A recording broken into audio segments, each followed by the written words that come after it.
All right. So as I've been saying, we live in a time where we should be able to come to some bipartisan consensus. We are not, in fact, because people feel a certain level of comfort in being angry at the other side.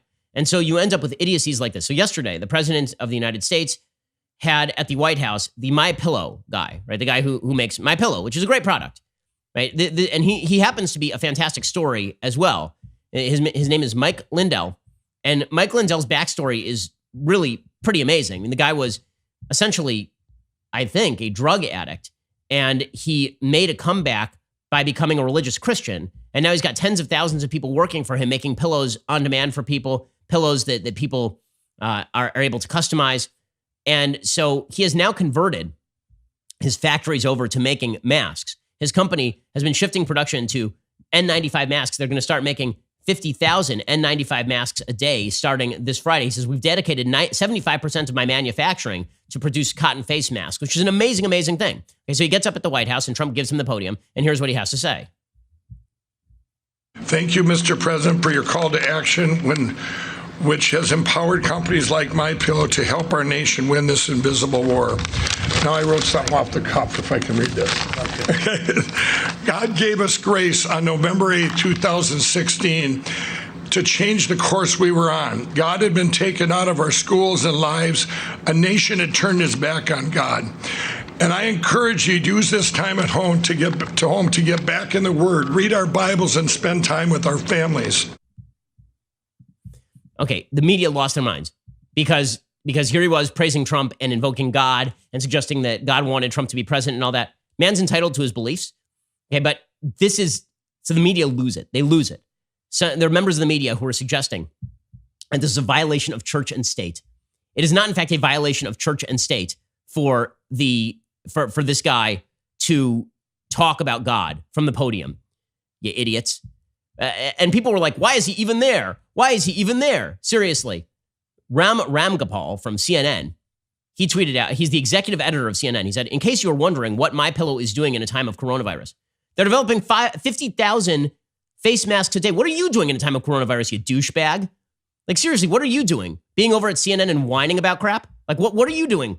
How many face masks are you providing? Okay, you do the same thing, CNN guy, that I do for a living. The difference is I'm not going to look anybody in the face and yell at them for getting a White House credit line after devoting their entire production resources to developing the medical resources we need.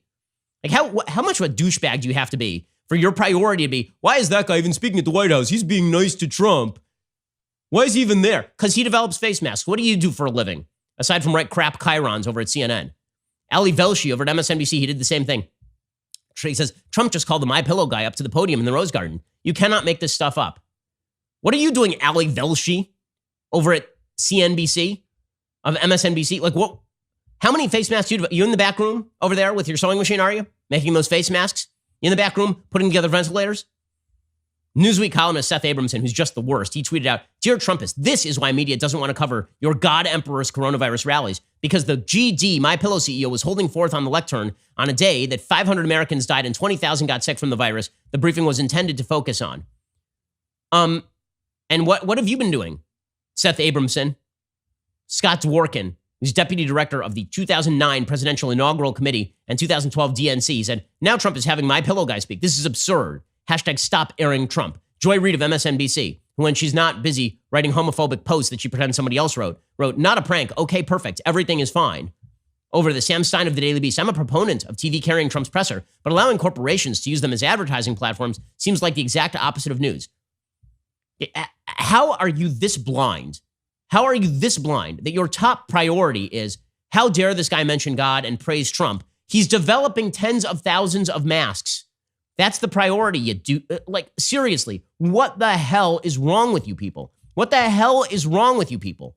You say, why won't, your entire priority is Trump is not getting the medical resources to the people on time. This guy is going out of his way to convert his entire factories to produce medical resources. And your chief takeaway is he's being nice to Trump, so he's bad man. He's bad man.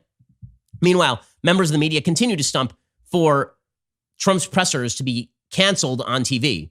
Because very bad that Trump should be like, look, you're fact checking him. We all know it. Right? I mean, first of all, the worst thing that could happen for members of the media is for Trump's pressers to stop being aired. What would they do the rest of the day? Actually report on the news? Like, instead, they wouldn't be able to fulminate and pretend righteous indignation. Don Lemon last night over on CNN is like, why are we even taking Trump's pressers? Well, because a lot of newsworthy stuff is happening at the Trump pressers. Okay, Dr. Birx is speaking there. Dr. Fauci is speaking there. And yes, it's newsworthy when a self-made millionaire in the United States with tens of thousands of employees converts his dozens of factories over to making masks. That happens to be a newsworthy thing, even if you don't like the fact that he's a religious Christian who likes Trump, you idiots. Here's Don Lemon on CNN making a fool of himself. I'm not actually sure, if you want to be honest, that we should carry that live. I think we should run snippets. I think we should do it afterwards and get the pertinent points to the American people, because he's never, ever going to tell you the truth. It's obvious. It's transparent to me. This has become, those press briefings have become his new apprentice. They've become his new rallies. And he treats the press and the media as if he's talking to the people in his rallies. It's the same thing. It's no different. It's just that the audience is not there.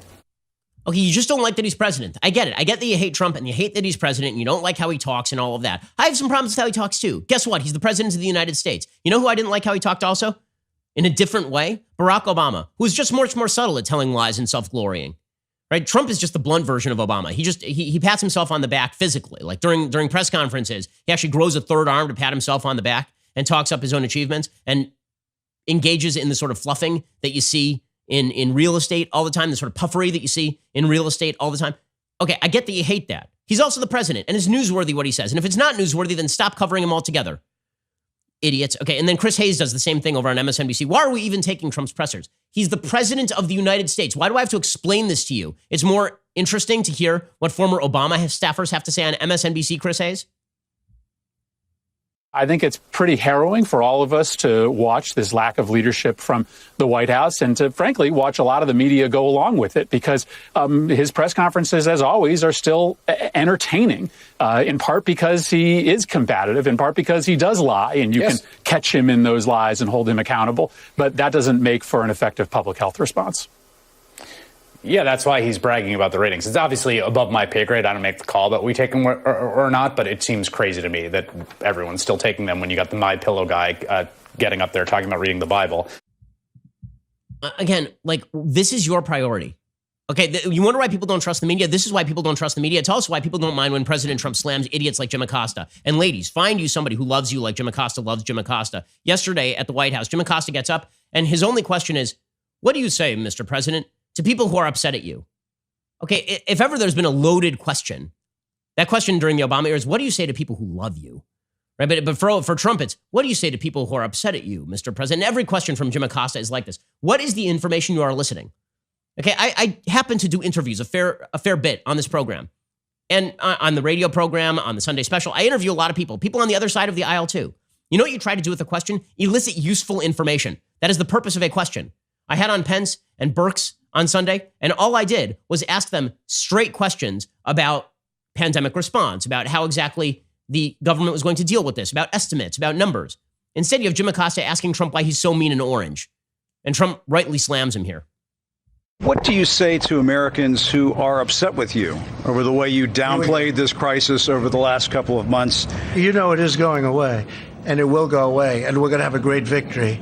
And it's people like you and CNN that say things like that it's why people just don't want to listen to CNN anymore. You could ask a normal question. The statements I made are, I want to keep the country calm. I don't want panic in the country. I could cause panic much better than even you. I would make you look like a minor league player. But you know what? I don't want to do that. I want to have our country be calm and strong and fight and win. And it will go away. It's almost a miracle, and it is, the way it's all come together. And instead of asking a nasty, snarky question like that, you should ask a real question. And he's right. He should ask a real question, but the media are too busy. You know, it's so funny. There was that person from OANN who asked sort of a fluffy question to Trump at a press conference, and some kind of high school, junior high. The media everyone's an idiot. Okay, rule of the day, everyone's a moron. Facts don't care about your feelings, and it's a fact that The Ben Shapiro Show is the largest conservative podcast in the nation. Be sure to hit the subscribe button to stay up to date on all of our content.